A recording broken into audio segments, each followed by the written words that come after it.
Hi everyone, welcome to another episode of Dashboard Stories. I'm Adam from Squared Up, and today I'm joined by my colleague Dave, also from Squared Up. Hey Dave.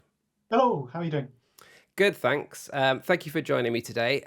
We are talking about a particularly hot plugin, one that a lot of our customers are using so far. It's a nice upgrade to the Azure plugin.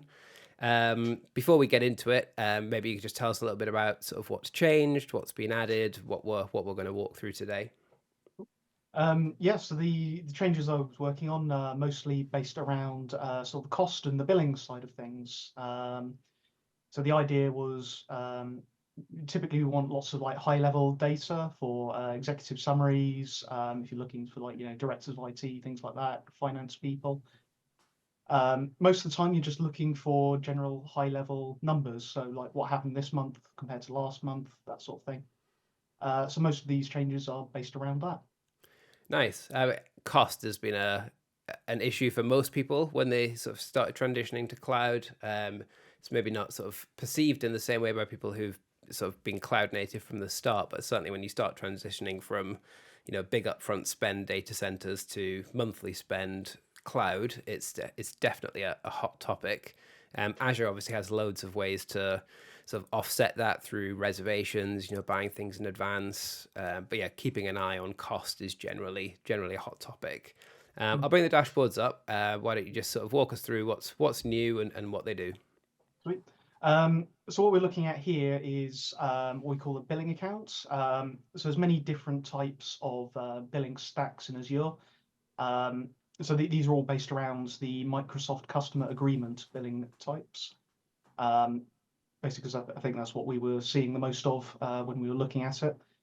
Um, so a billing account is basically the very sort of top level of that. This is where you get your sort of very big numbers. It's where everything kind of rolls up to. Um, so in this case, we've got some high-level summaries, what we spent last month compared to what we're spending so far this month. And then we've got the specific subscriptions that that cost is coming from. So you can sort of break into things quite easily and show what's going on. Underneath that, we've got the actual specific invoices. So like how much is being paid and when.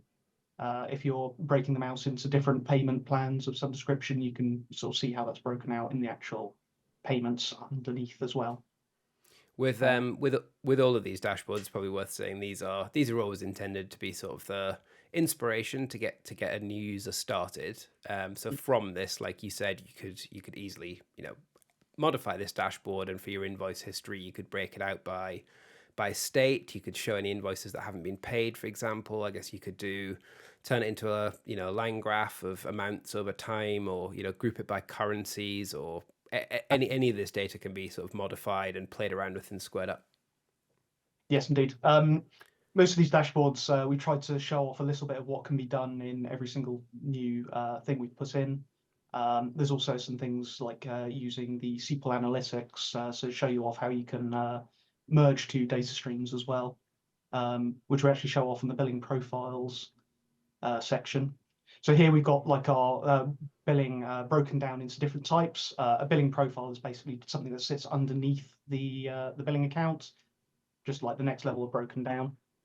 So here we're showing what sort of types of things we're doing and where we're spending the money. So EU West obviously is our hot location. Um, and then underneath here, we've got our cost data. These are actually two different data streams that we've merged together using SQL Analytics, so you can show those things side by side. Um, Maybe it'd be worth just jumping into the tile editor for that one, just to, yes, if people haven't seen SQL Analytics, just give them a little peek at it. So yes, the absolutely. gist with that is you can take as many data streams as you like, and we just have a nice SQL layer that you can put on top. In this case, very simple query to union two data sets together. Absolutely. You can do some really cool things with this. But yeah, thankfully this one's quite simple. Nice. In this case, we've got two different types of cost. We've got an actual cost, we've got an amortized cost. So an actual cost, if you've got things like reservations, where the cost is spread over time, you've got a big upfront cost, but you've got you want to see how that cost applies, like month by month or day by day. The amortized cost will show you that cost spread around, so it's a bit more representative of how much spending, whereas the actual cost has got that big spike at the beginning where we've got that reservation purchase, and then it kind of tails off. Nice, great. It's I think quite good for sort of like the financy type people who like seeing how that breaks out. Yeah, that's really awesome. Um, Finally, on the sort of the billing stack of the Azure, we've got the invoice section, which is again the thing that kind of pops in underneath billing profiles, and it's just like another way of sort of breaking these down. Um, Typically, we don't have any transactions at the moment, but transactions are basically the items that will go into your invoice. So if you bought something new, it's like a transaction, and then the transaction goes onto the invoice. So yeah, we've got a few sort of pending here. It's just we don't have any that have actually completed yet. Um, so yeah, that's basically sort of like the core billing stack. Another really useful thing along these sides of things is budgets. So typically people have got an idea of how much they want to spend in any given month. Um, and yeah, where things are sort of forecasted to go over or like actually go over. Budgets are a really good way of getting sort of quick slices of where that is. So you can apply budgets all over the place. So you can put them on resource groups, subscriptions, management groups, all of the billing types we've just discussed. So they're really convenient way of slicing and dicing data. Now, I see on this dashboard as well, a couple of those tiles have got monitoring turned on as well. So you can be notified through Squared Up if that changes. You can use the health of your budgets in your sort of broader Squared Up rollups. That's really neat as well. Sweet. We touched on reservations earlier as a way to sort of save money. Um, Typically, what you also want to make sure is that your reservations are kind of being utilized very well. So you might want to, if they're not being used, you might want to sort of cancel them or move them around or things like that. So ideally, you want them to be used to their full ability. So we want like to see 100% utilization over these various different time frames. This one here, presumably, we might want to think about getting rid of. Been used 12% over the last month. Doesn't feel like we're really getting much of our sort of value on that one. And then yeah, we've got some alerting as mentioned before, like when the actual utilization over sort of a 30-day period is sort of like dipping a bit low. In the case that they're being applied to individual virtual machines, you can sometimes see like how they're being applied out as well. Nice.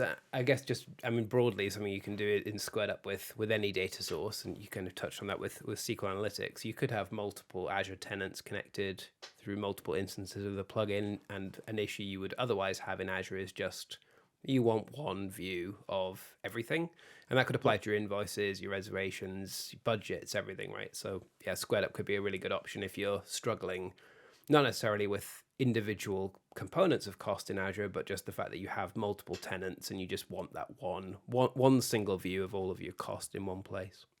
Yeah, absolutely.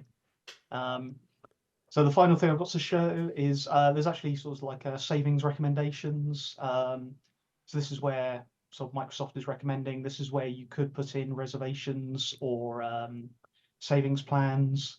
So it just gives you some recommendations for what it thinks is a sensible way of applying that. So it'll give you sort of like what they recommend. So with D2AS, it's saying, well, if you don't use reservations, you'll spend this much money over, in this case, it's over 3 years. If you put in reservations, it will save you 25,000 over the 3 years. Nice. So definitely worth getting sharing this dashboard with our systems team using our awesome sharing feature. Maybe there's a reservation or two to be purchased. Fund that Christmas party. Yes.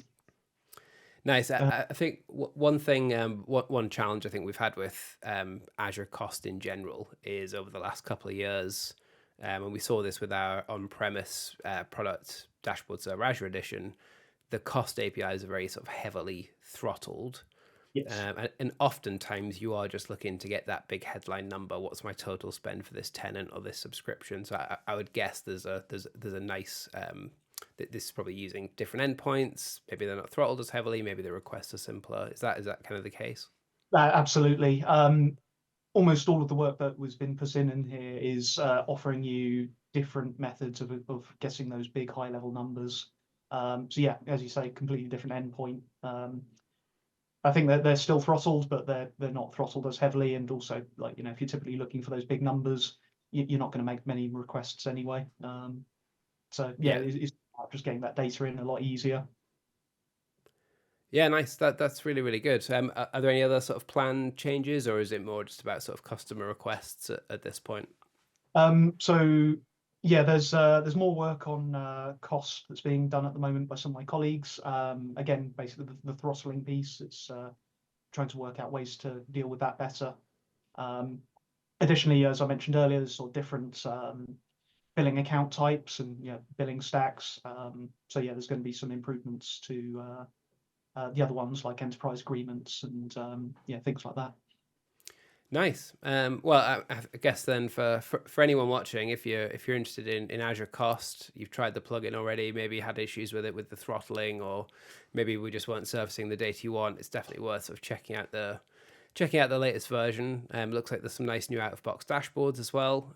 So set up a new workspace, add the Azure data source, get those new dashboards to play with. Yeah, it's really nice work, Dave. Sweet, thank you. Um, I'll just go ahead and wrap us up quickly. You can read about many other sort of cool use cases in Squared Up, cost or otherwise, on our dashboard gallery. So if you just head over to squaredup.com/dashboard gallery. And if you have any questions, you want to share some successes you've had, maybe you just generally want to chat about monitoring, you want to find some like-minded friends, you can head over to Community Answers at community.squaredup.com. But that's it for today. So thank you very much for joining me, Dave. And Thanks for having I'm me. sure we'll get you back on for something else. Sure. Thanks all.